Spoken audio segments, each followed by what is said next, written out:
Super Bowl commercials are such an American phenomenon this time of the year.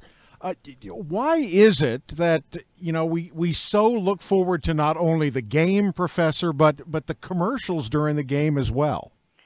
Well, Chris, that turns out to be that $4 million question because that's how much it's costing them to buy a 30-second spot.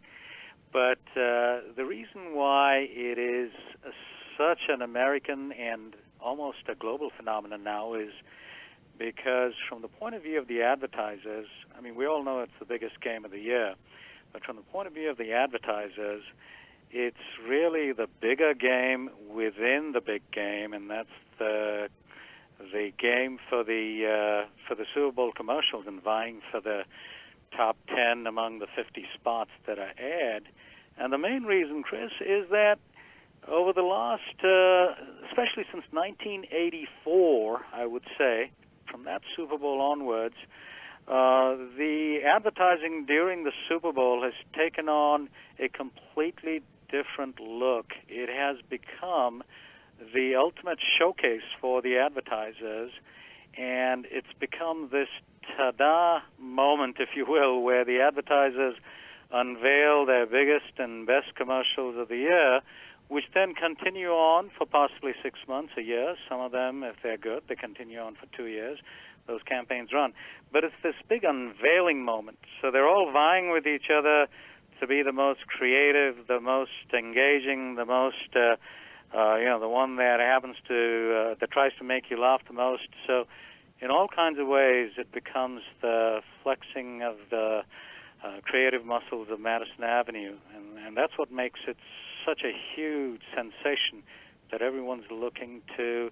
Everyone looks forward nowadays to the commercials as much as the game. In fact, one Harris Interactive poll, Chris, showed that last year 55% of the audience, which is a huge audience, said that their primary reason for watching the Super Bowl was the commercial.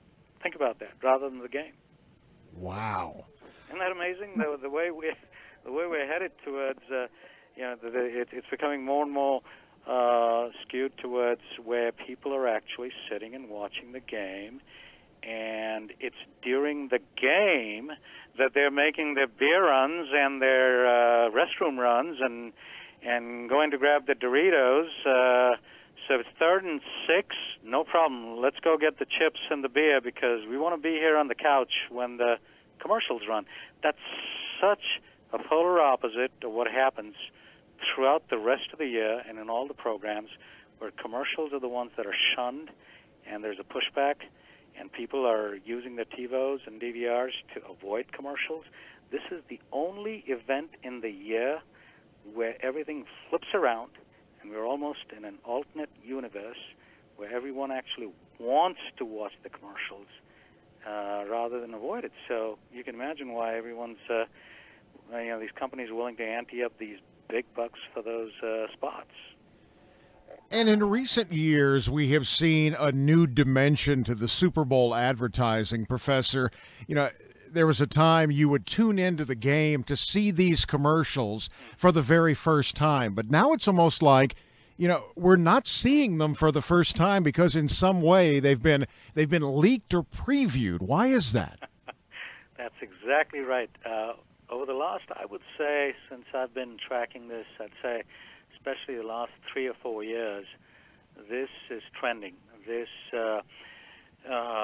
sort of a technique or a strategy or a well-planned, well-thought-out strategy of quote-unquote leaking the ads. It started with leaking the ads and kind of letting it leak out onto YouTube and on websites ahead of the game. And now, Chris, it's not even, they don't even make a pretense of leaking it out. They flat out release teasers, sneak previews, trailers for commercials almost. It's almost like, and that's the irony of it, now people are engaged in watching the commercials about the commercials. Does that make sense? So literally these companies like Volkswagen and Toyota and M&M and Bud Light, they've got teasers out there that are really interesting. So these companies are actually making teasers, which are commercials, to get us to watch the actual commercials. It's almost like the movie trailers that tell us we should watch the next Avengers movie. So it's kind of the same thing. And the reason for that, main reason for that, is social media. It's YouTube, it's Facebook, Twitter, it's shares, and companies are realizing now that instead of just waiting for that unveiling moment, that ta-da moment that I was referring to during Super Bowl Sunday, they're actually getting even greater traction, greater engagement, greater interactivity, and social media currency through these previews, which engages the audience for even a month or 3 weeks leading up to the Super Bowl. And then that Super Bowl commercial becomes the crescendo towards which they're building. I was just reading that apparently the number of shares online have increased from 2012 to 2013 to double. That is twice. By shares, I mean the online shares of videos, these sneak peeks or teasers, are being shared at double the rate from a couple of years ago. And that's where the companies are really making most of their, hay from the $4 million that they're spending is from what happens leading up to the Super Bowl. And that's why it's a premeditated, calculated advertising marketing strategy to, set out teasers in advance.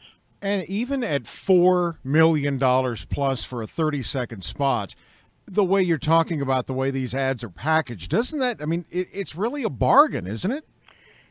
For most companies, Chris, it is a bargain, especially if they know how to leverage this phenomenon. And that's what some of these really, what's the word I'm looking for? These companies which have these high-powered MBAs and marketing departments and consultants that know what they're doing, they really get way more than $4 million if you think about it. The Volkswagen commercial called The Force from 2 years ago had over 8 million views even before it was shown during the Super Bowl. And that doesn't even begin to measure the entire impact because it's still being viewed. So for years after that, it's on YouTube, it's on Facebook, it's being shared, and every time the Super Bowl comes around, people revisit the greatest Super Bowl commercials from the past few years, so it's kind of there forever. And that's why it's very hard to even measure how much, but it's way more than the $4 million if it's provided that they are actually leveraging it the right way. And these big companies, they are, you can call them crazy for spending $4 million, but crazy like a fox.